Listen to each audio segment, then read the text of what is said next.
ಆತ್ಮೀಯ ಕರ್ನಾಟಕ ರಾಜ್ಯ ಸರ್ಕಾರಿ ನೌಕರರೇ ಮತ್ತು ಕೇಂದ್ರ ಸರ್ಕಾರಿ ನೌಕರರೇ, ತಮ್ಮೆಲ್ಲರಿಗೂ ಸ್ವಾಗತ. ಇಂದಿನ ಈ ಒಂದು ವಿಡಿಯೋದಲ್ಲಿ ಒಂದು ಬಿಗ್ ಬ್ರೇಕಿಂಗ್ ಅಪ್ಡೇಟ್ ಅನ್ನು ತಮ್ಮೊಂದಿಗೆ ಶೇರ್ ಮಾಡ್ತಾ ಇದ್ದೀನಿ.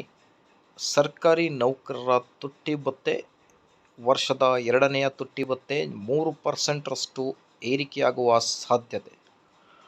ಬನ್ನಿ ಹಾಗೆ ಮಾಹಿತಿ ಏನಿದೆ ಅಂತ ಡೀಟೇಲ್ ಆಗಿ ನೋಡ್ತಾ ಬರೋಣ ವೀಕ್ಷಕರೇ. ಅದಕ್ಕಿಂತ ಮುಂಚೆ ನೀವು ಕೊಡುವ ಒಂದೇ ಒಂದು ಲೈಕ್ ನಮಗೆ ಸಪೋರ್ಟ್ ಆಗಿರುತ್ತೆ. ದಯಮಾಡಿ ವಿಡಿಯೋನ ಲೈಕ್ ಮಾಡಿ, ಅದರ ಜೊತೆಗೆ ನಮ್ಮ ಯೂಟ್ಯೂಬ್ ಚಾನಲನ್ನು ಕೂಡ ಸಬ್ಸ್ಕ್ರೈಬ್ ಮಾಡಿಕೊಳ್ಳಿ. AICPI ದತ್ತಾಂಶವು ಏನನ್ನು ತೋರಿಸುತ್ತದೆ? ಹಾಗಾಗಿ ಈಗ ಎಷ್ಟು ಪರ್ಸೆಂಟ್ ಬೆಲೆ ಸೂಚ್ಯಾಂಕ, ಗ್ರಾಹಕ ಬೆಲೆ ಸೂಚ್ಯಾಂಕ ಏರಿಕೆಯಾಗಿದೆ ಮತ್ತು ಎಷ್ಟು ಪರ್ಸೆಂಟ್ರಷ್ಟು ತುಟ್ಟಿ ಭತ್ಯೆ ಏರಿಕೆಯಾಗಬಹುದು ಅನ್ನೋದ್ರ ಬಗ್ಗೆ ಒಂದು ಬಿಗ್ ಬ್ರೇಕಿಂಗ್ ಅಪ್ಡೇಟ್ ನೋಡಿ. ಮೊದಲಿಗೆ ನೌಕರರ ತುಟ್ಟಿ ಭತ್ಯೆ 3% ಹೆಚ್ಚಳ ಅನ್ನೋದ್ರ ಬಗ್ಗೆ ಮಾಹಿತಿ. ನೌಕರರ ತುಟ್ಟಿ ಭತ್ಯೆ ಮತ್ತು ಪಿಂಚಣಿದಾರರ ಪಿಂಚಣಿಯನ್ನು AICPI ಬಿಡುಗಡೆ ಮಾಡುವ ಡೇಟಾದ ಆಧಾರದಲ್ಲಿ ಲೆಕ್ಕ ಹಾಕಲಾಗುವುದು.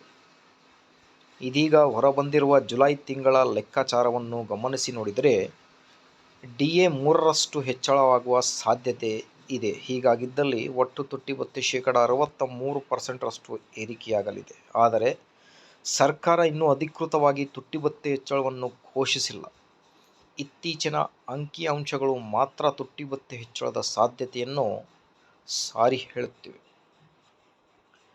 ಸೂಚ್ಯಾಂಕದಲ್ಲಿ ಏರಿಕೆ ಕಾಣುತ್ತಿದೆ.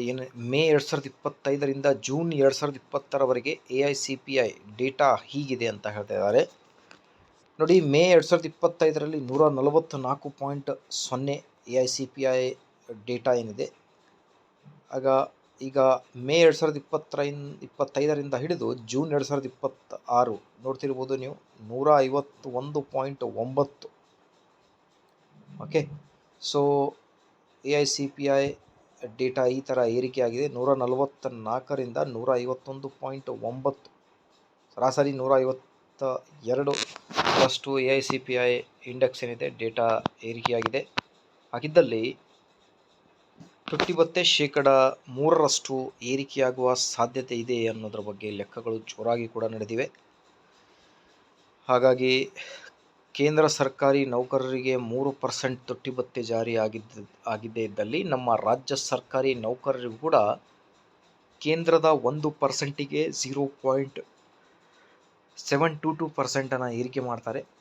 ನಿಯರ್ಲಿ 2.5%ರಷ್ಟು ರಾಜ್ಯ ಸರ್ಕಾರಿ ನೌಕರರು ಕೂಡ ಏರಿಕೆಯಾಗಬಹುದು ಅನ್ನೋದ್ರ ಬಗ್ಗೆ ಒಂದು ಹೋಪ್ ಇದೆ. ಆದಷ್ಟು ಬೇಗ ಏರಿಕೆಯಾಗಲಿ. ಮಾಹಿತಿ ಇಷ್ಟದಲ್ಲಿ ಲೈಕ್, ಶೇರ್ ಆ್ಯಂಡ್ ಸಬ್ಸ್ಕ್ರೈಬ್.